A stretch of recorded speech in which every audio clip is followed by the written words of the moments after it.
Hi, welcome back to Chops Garage. Let's catch up on what's been going on. Now, I said there's some interesting stories behind some of the cars I got when I did the last purchasing. Now, first up is the Mokka, the 66 plate Mokka. Now, I got a good deal on this car, and in turn, I'm going to do a good deal for the person that purchased it for the daftest reason, and let me show you why.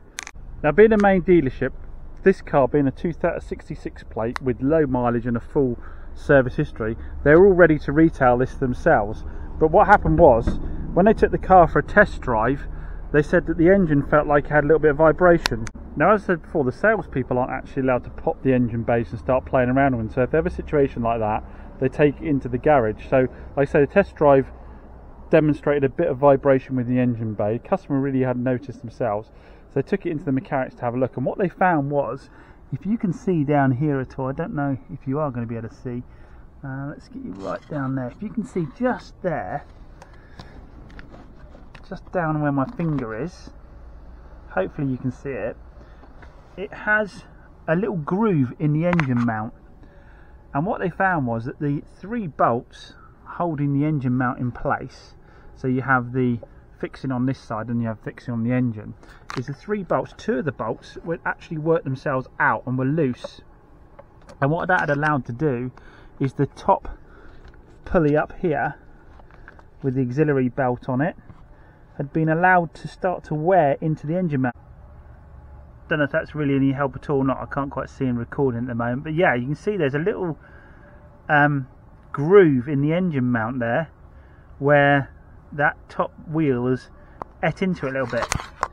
Now, the main dealers, very risk averse, they don't like to be seen to doing repairs like this on a vehicle, although the engine mounts are 2 separate parts. One fixes the engine, one fixes the other side, so you can replace the mount as a whole, but the metal is that thick there, and literally the groove is about 5mm, so I don't actually think it merits doing at all. The more of the question is, why did the bolts work their way out? So they think they're threaded, they put them back in place again, but they weren't fully tightening up. So again, the solution really is to re-tap those or to helicoil them, or like I say, you could try and get hold of the used engine mount, but I don't think it's needed. I really don't think it is. I think it's just a case of either putting a bolt right the way through and putting a nut on the other side to make sure it's tight, or helicoiling the engine mount, which is basically where you put a new thread in. That'll be as good as new then, to be fair. So yeah, so they decided they weren't going to retail on the basis of that. I think it's because it was going from one side of the dealership, the main dealership, to the other. So it was being offered from the Hyundai side, I think, over to the Vauxhall side, and obviously the manager decided that he didn't want to get involved in it for whatever reason. So we scored a really good deal on the car, really good deal on the car. So comment down below, what do you think? Like I say, I'm perfectly comfortable with just, like I say, re-tapping those, putting those bolts in and making sure they hold on the engine mount tight. There's been no damage done to the pulley wheel at all, that's fine. Obviously the engine mount was softer and that was moving, I guess. The belt itself is okay, obviously we've checked that out, that's all good. So, and with the, to be fair, after they put those bolts back in, whatever they did and however much they tightened them up, I've driven the car around quite a bit and there's no vibration at all. They obviously have to work themselves completely loose again, but like I say, the thing's got a full service history, drives like an absolute champ. Oh, it was a nice colour. So yeah, I think that was a good buy. It'd be interesting to know who was responsible for loosening those bolts off and never tightening them again, unless this is a known thing and they work themselves out on those, but I've not heard of that before. So yeah, I think that was a cracking buy. And like I say, due to it, it means I'll be able to actually offer that out quite a lot below Auto Trader retail once we've done that repair on it. So on to the other one. Next one is the i10 here. So this i10 I got a really good deal on, unfortunately at the expense of the dealer, because they made the classic mistake which a lot of you don't seem to believe that dealers can make, but trust me, we are human and we make these mistakes, especially in the larger companies when there are a number of employees. Here I've only got myself to be responsible for everything, but in the larger companies obviously there's a number of employees, they do a higher volume of deals and mistakes are easier made. Unfortunately they missed, well, let me show you the Car Vertical and I'll show you what they missed. Open up our Car Vertical app on our phone, bang in the registration, UGM, let's show you what comes back. Let's have a look at what it's got to say for itself.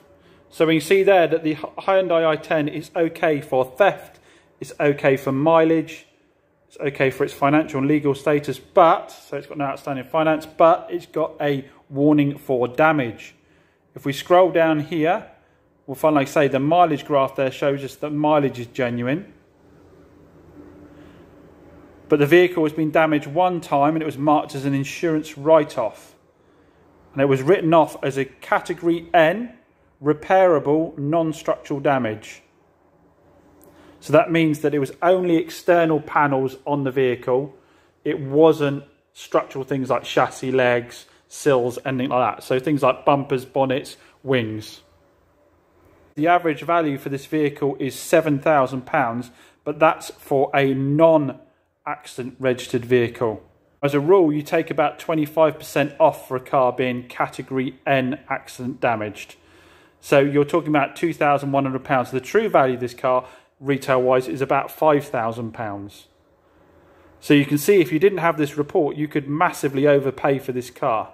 Good news is, as always, guys, there's a link in the video description down below that allows you to get a discount on your own car vertical check. So if you're going to look at a car, if you've purchased one recently, or perhaps you've had one for a while, or a friend's going to look at one, get yourself to the link in the description down below and get yourself a discount on your car vertical check. I know there's some people out there say I'd never buy a cat car. I'm not entirely sure why. I mean, I certainly wouldn't buy a Prestige or, you know, sports or prestige car, a newer one, something, you know, sort of, I don't know, £8,000-10,000 plus. I probably wouldn't do it then, because my viewpoint then is that those are the cars where people really start to care. But if it's your runabout, your runabout and you're in the sub sort of 5k category, I think they represent great value for money. I know there's, comment down below, there's always the people who disagree with me.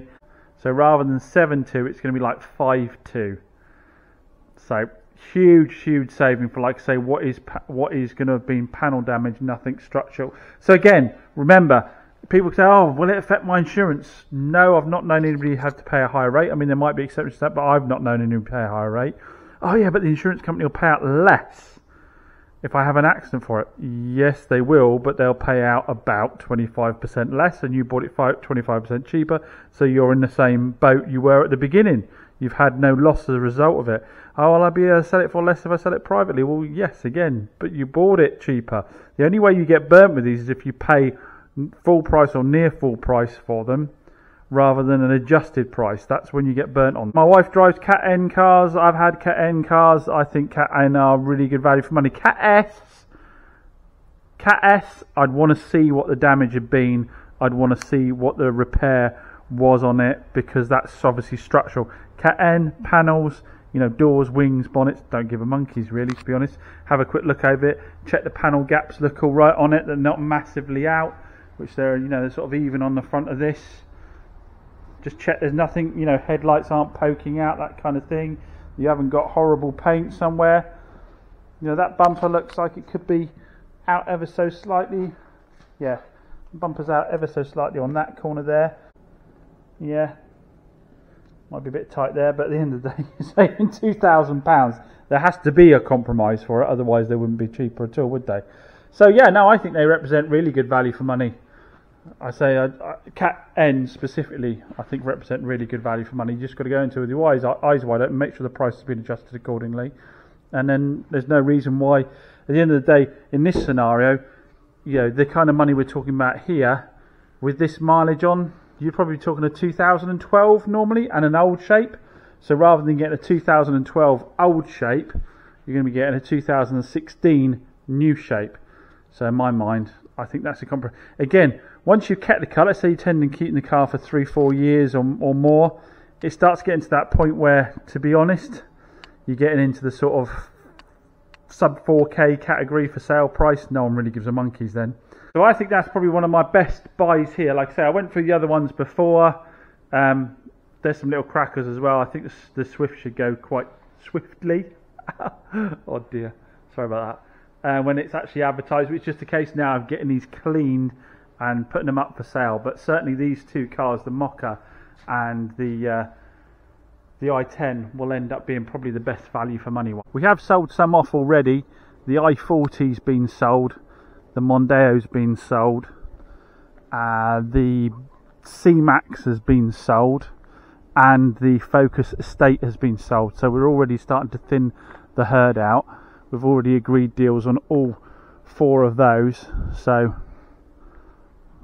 that'll, like I say, thin things down a bit and allow me to carry on buying stock because I'm still being offered stuff. The Ford Focus I want to keep as well because that really needs, like the Mokka, needs no paint on it, no alloy wheel refurbishment at all. So these are just valets, MOT, servicing if necessary, and up for sale, so they should be nice quick ones. I'll give you with a story today which I could scarcely believe, but I'm sure the chap won't mind me sharing it with you. It was on a dealer that we'd done some business with, and he was telling me, well, I always like to hear these stories, so if you're a dealer, bung them across, but I hadn't heard this one before. So he was a dealer and he bought a Volvo V40 off of me. I don't know if you remember, I had it over there for quite a while. Nice looking light blue one with a 1.6 diesel engine in it, 5-door, cracking car. Did the repair on it, put the gearbox in it, sold it to a customer, and everything was good to go. Sorry for the truck, but as per normal with these older cars, things throw themselves up every now and then. Strange little faults, like I say, the argument is end of life argument again. So the customer phoned him in a bit of a panic because she had a 90-year-old mum sat in the passenger seat of the Volvo, but the door, the passenger door, had locked itself and would not unlock itself. So she couldn't get a mum out of the door, which obviously a 90, bit of a problem. She can't go climb into the back seat or anything like that. So the ladies, she was out, I think she was out shopping, so her solution was to go to the local Volvo dealership. In between, she rang our chap to tell him that she'd had the problem. So he said, you know, you get yourself down Volvo, see what they've got to say. He promptly then got a phone call from the lady saying she's at Volvo and they were going to sort it out, but she didn't quite know what they were going to do, so she put them on the phone to the mechanic, apparently, who answered the phone with a very short, "Yep, what do you want?" And he said, well, I just want to know what you're going to do with the Volvo to try and solve the problem. And apparently the guy said, well, our priority is to get the lady out of the car now, so we're going to cut the door out. He said, what do you mean we're going to cut the door out? He said, well, what they were going to do apparently is go in the back door here and cut through somehow to the lock on the door, so that they could get the door open that way. So they said their priority was, they didn't care how much damage they're doing, their priority was to get the lady out of the car.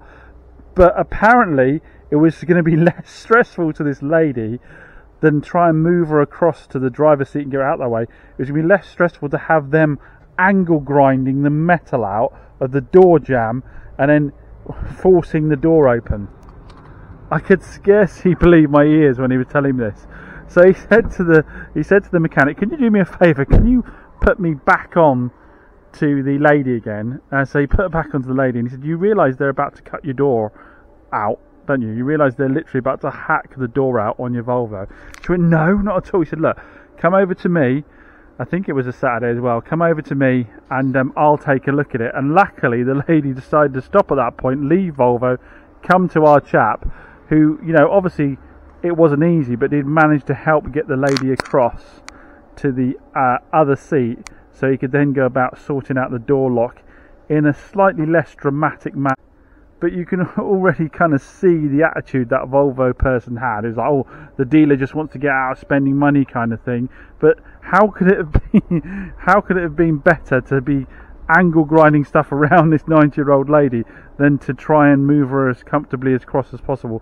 Yet again, there's a lot of people saying in the comments, it's like another opportunity to stick the knife into a dealer, isn't it? These garages, when people take cars there, such a lot of the time they want to stick the knife into the dealer. There's no way our dealer could have possibly known that that door lock was going to fail on that day. It's not something he's maliciously ignored and sent the car out thinking, well, you know, they'll sort it out kind of thing. There's no way that's happened, is it? He's in the same position as the rest of them. You know, he's just trying to help the customer out and try and solve the problem. But yeah, I thought you guys would like that story. So yeah, keep them coming. Email me across, because I've got a lot more in the bank as well. But it's always good to hear your experiences. As always, massive thanks for watching the video. Really appreciated it. Hope you're enjoying coming along with the car trading journey as normal. And I will try and get back and reply to as many of the comments as possible. But yeah, as always, massive thanks for watching. See you on the next one.